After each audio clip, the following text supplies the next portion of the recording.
Army chief की मुद्दत मुलाजमत में तोसी के लिए हुकूमत की तीसरी समरी भी मुस्तरद। केस की समाअत के दौरान चीफ जस्टिस आसिफ सईद खोसा ने कहा रात 12 बजे तक का वक्त है, समरी में जो तब्दीली करनी है कर लें, 3 निकात का लाजमी ख्याल रखें, सुप्रीम कोर्ट का जिक्र हटा दें, 3 साल की मुद्दत खत्म करें, 6 माह में पार्लियामेंट से कानून साजी का बयान हल्फी जमा कराएं, शाम को मुख्तसर फैसला जारी करेंगे। चीफ जस्टिस ने हुकूमत के लिए गाइडलाइंस जारी कर दी।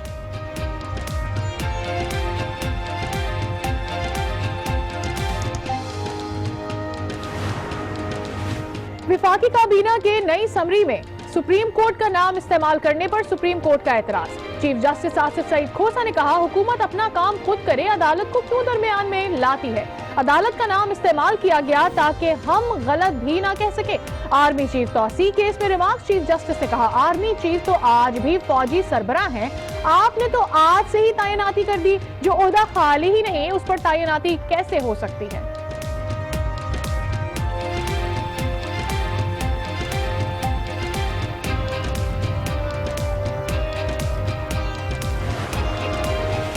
चीफ जस्टिस आसिफ सईद खोसा ने कहा नोटिफिकेशन में मुद्दत 3 साल लिखी गई है, अगर जबरदस्त जनरल मिल गया तो शायद मुद्दत 30 साल लिख दी जाए।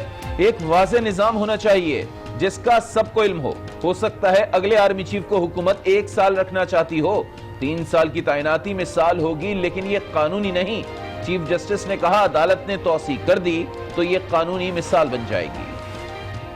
कल आर्मी एक्ट का जायजा लिया तो सुप्रीम कोर्ट को भारतीय और CIA का एजेंट कहा गया। चीफ जस्टिस का इजहार अफसोस, कहा हमें फकत 5th जनरेशन वॉर का हिस्सा ठहराया गया, सवाल पूछना हमारा हक है। जस्टिस मंसूर बोले अटॉर्नी जनरल ने भी कल पहली बार आर्मी कवानीन पढ़े होंगे, आप तजवीज करें आर्मी कवानीन को कैसे दुरुस्त करें। अटॉर्नी जनरल अलवर मंसूर ने कहा हमारी बहस का भारत में बहुत फायदा उठाया गया है। सुप्रीम कोर्ट ने जनरल कियानी और जनरल राहील की रिटायरमेंट के दस्तावेजात भी तलब कर लिए। चीफ जस्टिस ने अटॉर्नी जनरल से कहा सवाल यह है कि आपने कहा था जनरल कभी रिटायर नहीं होते, अगर रिटायर नहीं होते तो पेंशन भी नहीं होती होगी। जायजा लेंगे जनरल कियानी की तौसी किन बुनियादों पर हुई थी। तीसरे नोटिफिकेशन में भी गलतियां निकल आई। नोटिफिकेशन वजीर आजम ने अपनी निगरानी में तैयार करवाया था। हंगामी इजलास में वजीर आजम ने आर्मी चीफ को भी साथ बिठाया। वजीर आजम इमरान खान ने आज पार्लिमानी पार्टी का इजलास भी तलब कर लिया।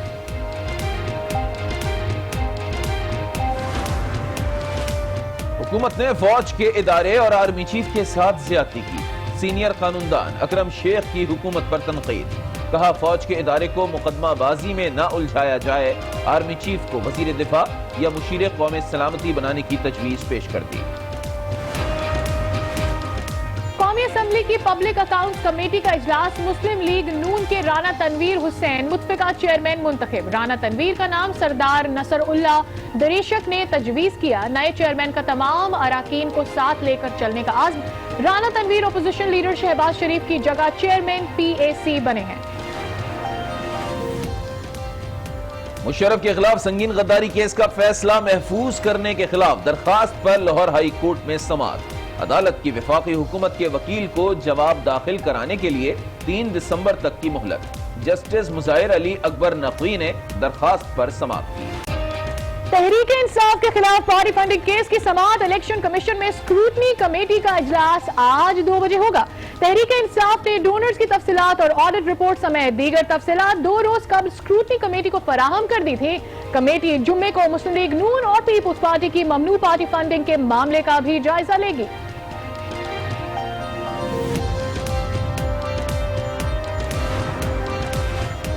रमजान शुगर मिल्स केस की एहतसाब अदालत लाहौर में समाअत। हमजा शहबाज पेश। हमजा शहबाज के जुडिशल रिमांड में 12 दिसंबर तक तौसीक। मुकदमे में जिमनी रेफरेंस दायर। अपोजिशन लीडर ने रेफरेंस की नकूल हासिल कर ली। एहतसाब अदालत के अतराफ सिक्योरिटी के सख्त इंतजाम किए गए।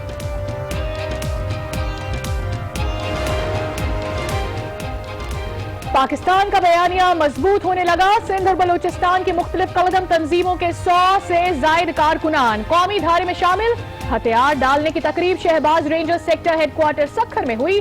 Sector commander colonel Mohammad Sajid और DIG सखर की जानिब से हथियार डालकर कौमी धारे में शामिल होने वालों को अजरक, सिंधी टोपी और कौमी परचम दिए गए।